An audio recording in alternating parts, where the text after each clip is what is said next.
All right, let's move into it then and move on. Emerging business models and investment strategies for meeting the future digital demand and cable technology.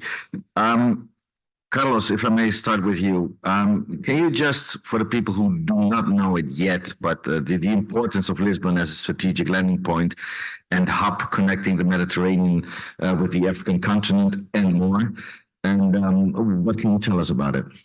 Give us an overview.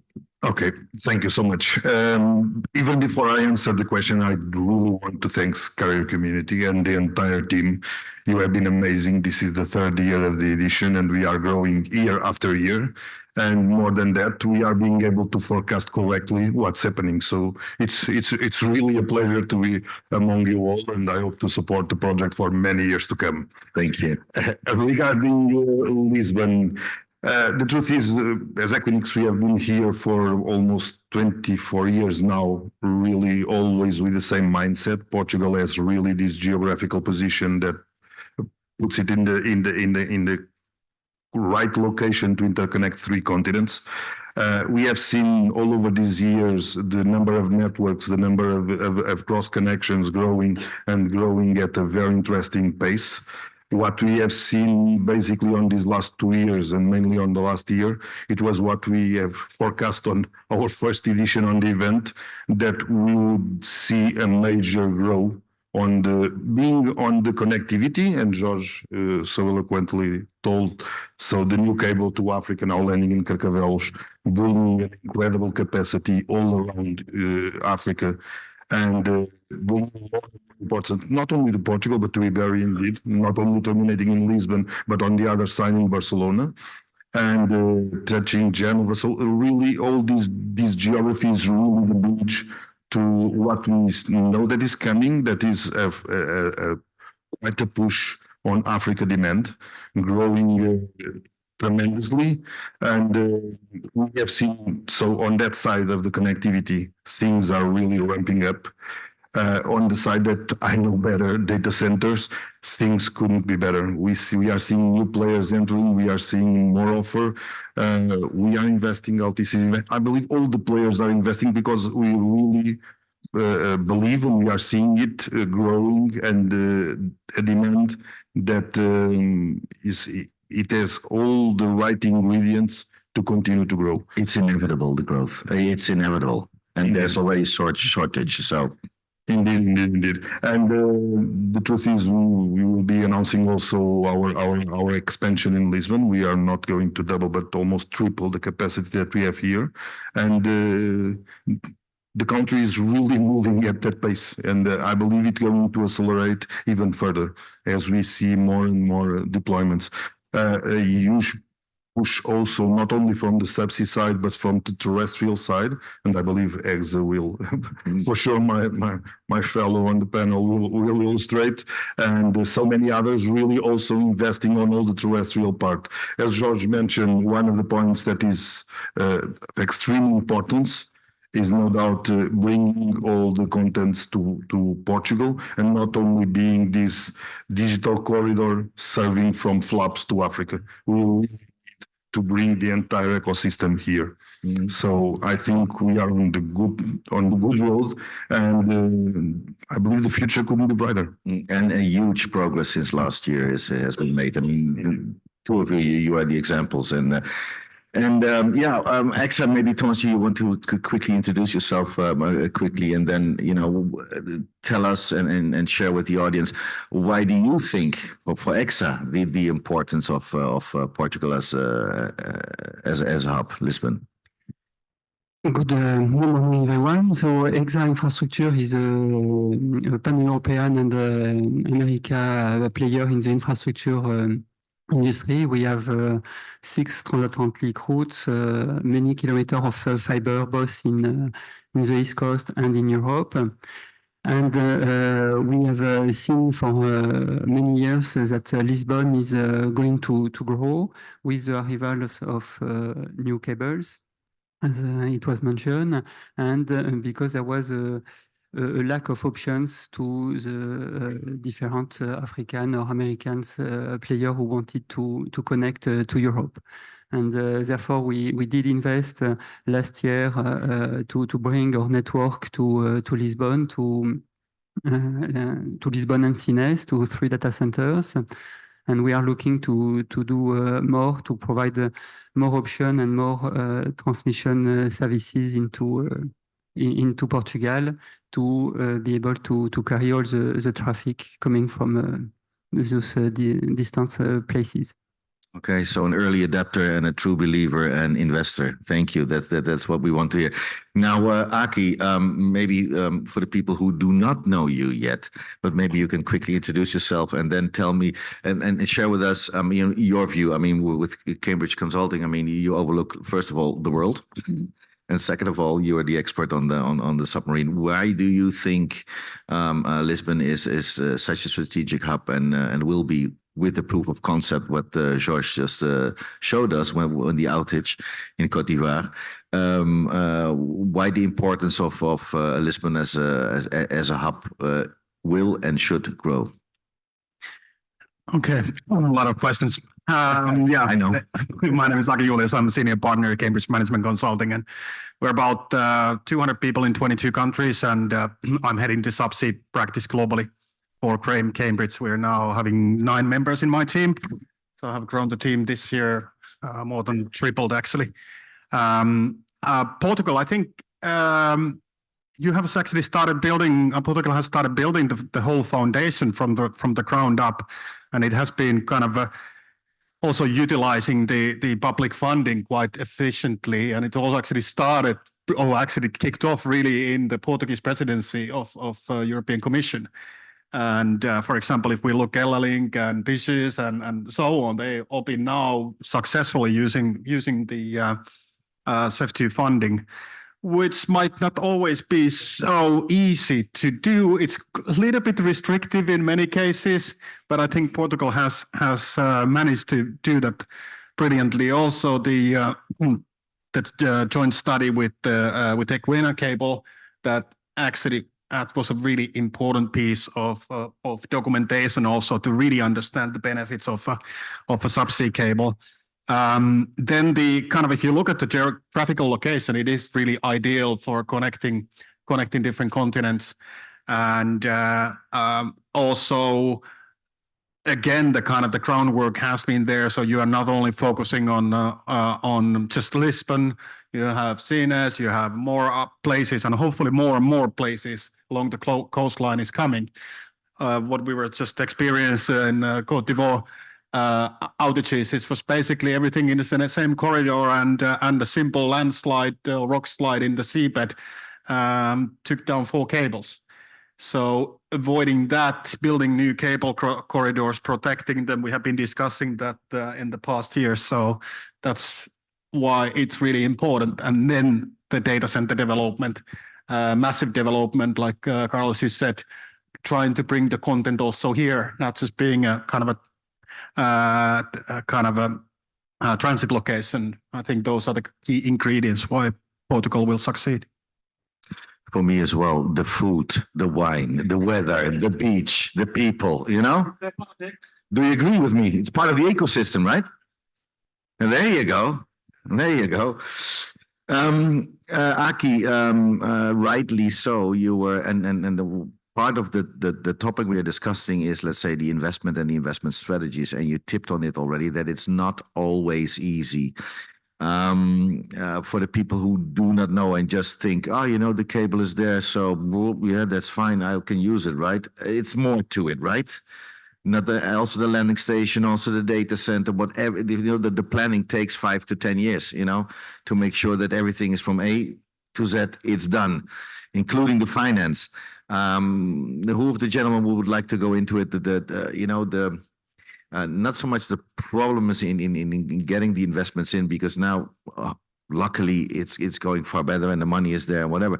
But there are some hurdles, and I think that people should understand not only the importance of the submarine cables and the landing cables and of course the data centers and the terrestrial cables as well, the networks for instance from EXA, but to make sure that they also understand the problematic situation behind it. Who wants to quickly touch on this one? Carlos, Yeah, anything? well, I can bring my opinion. No doubt that you need to really invest all along the chain. It's impossible really only to have the cables and don't have the right CLSs and the redundancy and not have behind all the data centers and all the capacity for co-location. And the truth is at least my feeling currently, you can find the funds to invest. They're really out there. There is quite a will of everybody to really invest on this particular market. We need to be somehow, from one side, assure redundancy and what George just said. So basically, several and a new project of a new CLS. So really, divert routes all around the country are mandatory. Everything related with one point that we have discussed several times for Equinix, that we have the main point of interconnection, and we need really to bring redundancy to it. I believe it's a major point that we also need to invest, and it's an opportunity. We are doing so. We are duplicating really in different buildings and try to somehow assure that Portugal has all the right redundancy. And from my side on the data center arena, what we are seeing really is not so much of a financing problem or a funds difficulty.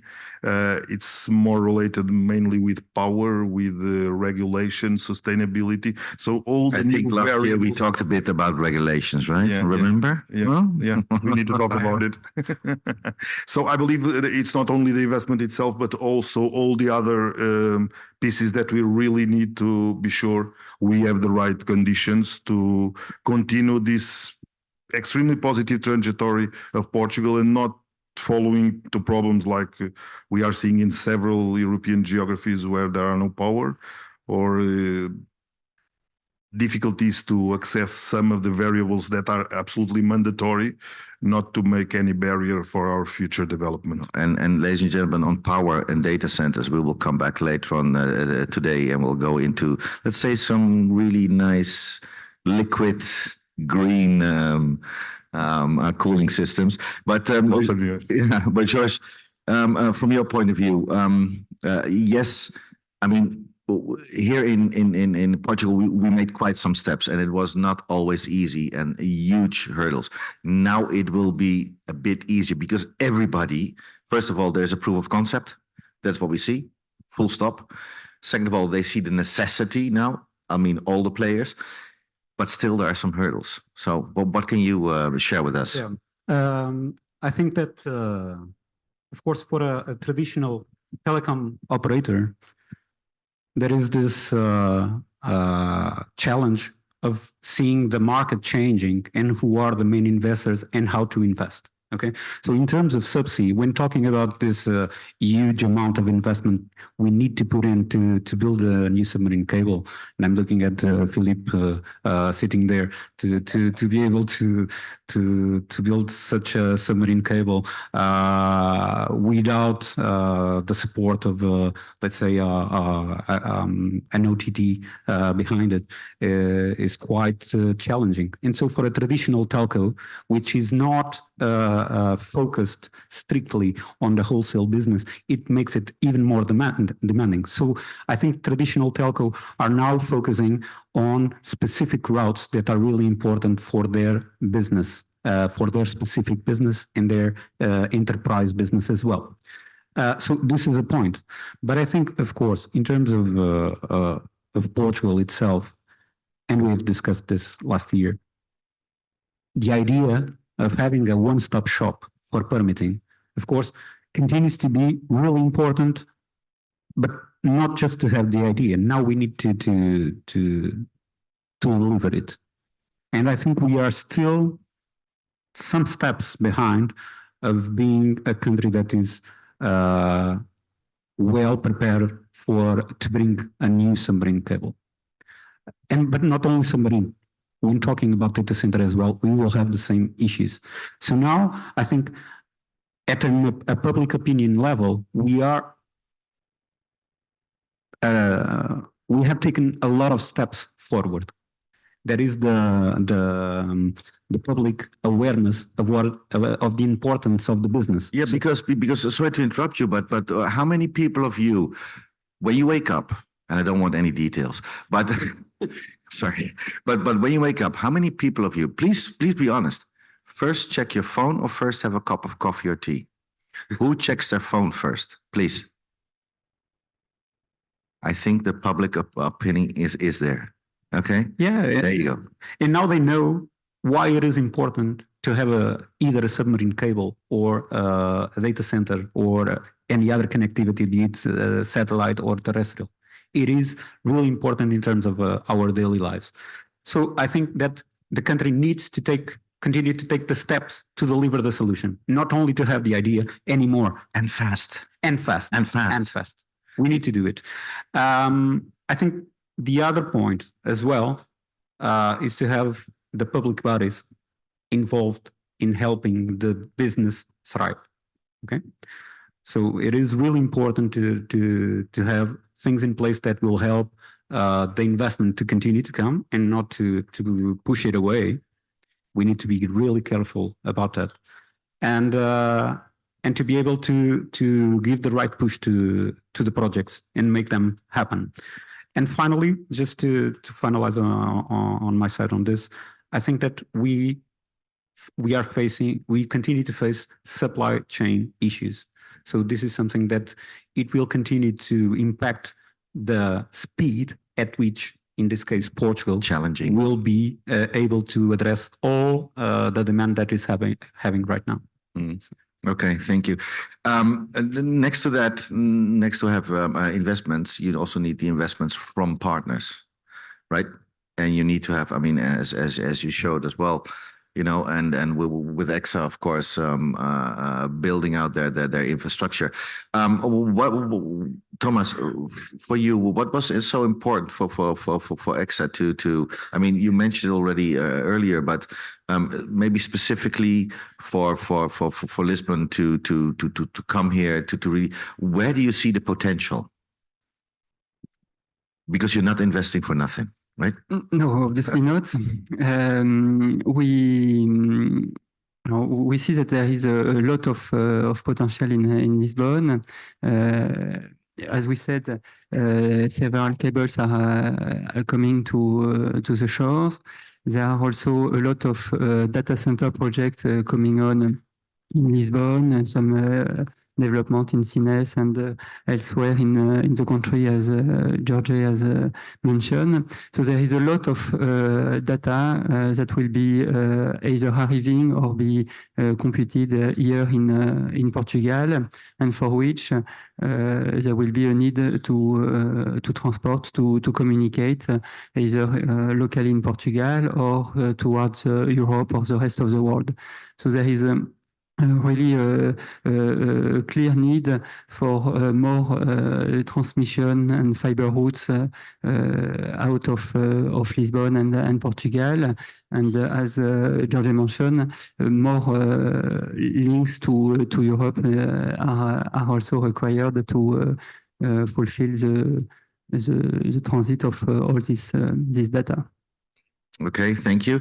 Now, Carlos, coming back to you again, because you just mentioned as well, you know, the redundancy and so on and the importance of it. But I want to take it a bit broader, and then maybe you can, and then Aki, I want to hear your view on this as well. I mean, security and foremost is cybersecurity, always the topic and becoming bigger and more important. How robust are the security measures and the redundancy strategies? And give me all the details. And the audience. I will try. The truth is more and more a very important and urgent matter.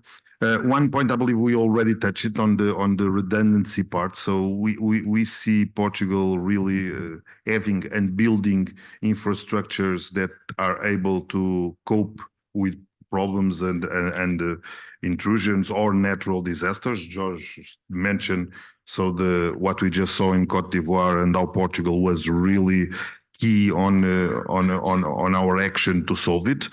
More and more, we are seeing that being processes regulation, being data protection, all the regulation that currently is being built by the European community is really being converted to local legislation, and we see a fast adoption. So we really see people being on the AD, being on cybersecurity, all the new directives that we are seeing basically born in Europe.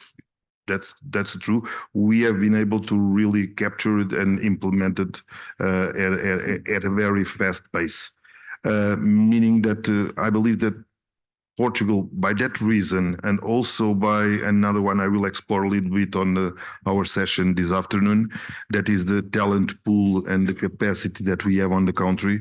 We have all the right ingredients to show out there our not only the capacity that we have to build and deliver, but really to comply with the highest standards that the market is demanding. In Equinix, of course, we have a long tradition on really keeping information safe. You're famous secure for this, huh? Yes, You know absolutely. this, huh? That's one of the medals. Notoriously famous. No doubt. So, and Portugal has also that very interesting image out there of being a very peaceful and a very safe country.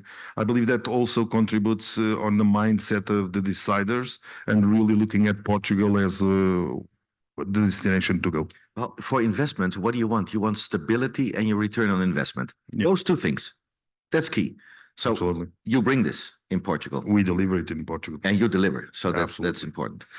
I think Yeah, let me sure. just add that in terms of physical security for submarine cables, we are getting into a point that more information needs to be shared, and that information needs to be shared with a lot of care, and we need to be careful when sharing some kind of information. So let me just ask you, who of you have already had fish here in Portugal? Fish. Yeah. And did you have Russian fish here in Portugal? Was it Russian or was it Portuguese? Because we have seen some activity of a lot of Russian fishing vessels in the area. So eventually, some of you already might have eaten some Russian fish because the number of vessels are enormous. But this means that in terms of security, we need to take care of what the most important assets for our daily lives are. And subsea is one of them, for sure. So when you talk about sharing the concrete routes, the specifics of each submarine cable route to the public, you cannot do that anymore with the same amount of information you did before. But nevertheless, you are on a crossroad because you need to share it, namely with, for example, ICPC, that needs to know the correct coordinates where the cable passes. All the maritime authorities need to know it too. But then you need to be careful where you have that information available, because suddenly there is a cable cut. Strangely, a fishing vessel, boat. Yeah, it was on the area, and Russian tuna. Happened. So I think this is.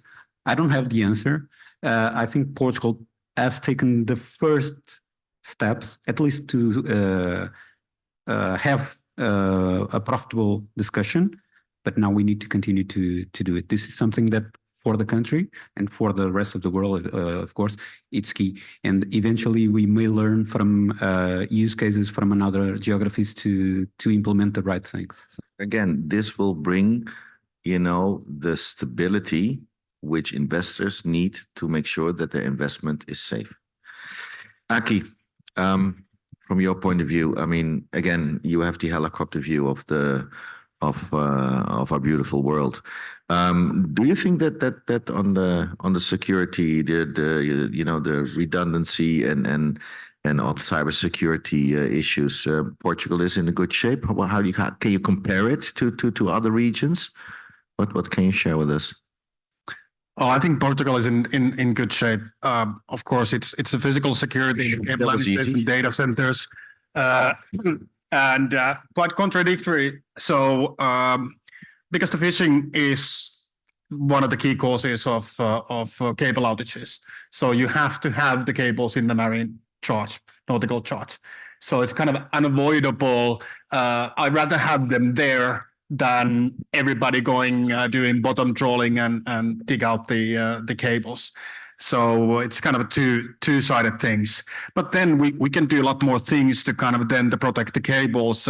We have fantastic companies doing solutions for that. So you can actually monitor using AIS. Of course, not all the vessels are keeping the AIS on, but then of course you can integrate that with the satellite options and really trace who has done the damage. Of course, the damage has been done probably already before you can alert. But in many cases, you can also like using digital acoustic sensing systems to kind of see if a vessel comes, and you can follow the vessel's path coming in towards your cable, and you can try to alert the vessel captain or the shipping company. So there are multiple ways. It's been already for a couple of years the connection from Norway to Svalbard. It was, I think, the Russian fishing boat traversed maybe 30 times over the cable, and suddenly it had a shunt fault.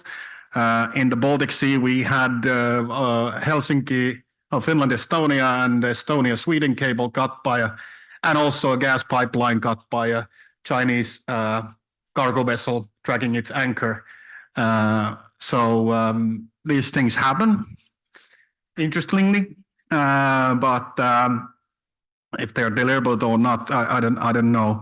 But it's also kind of then the cybersecurity part. So when you manufacture in the cable, so for example, the Sea Lion 1, which I was helping to build back in 2015. So we measured the cable very precisely already in the manufacturing plant in Calais with ASN.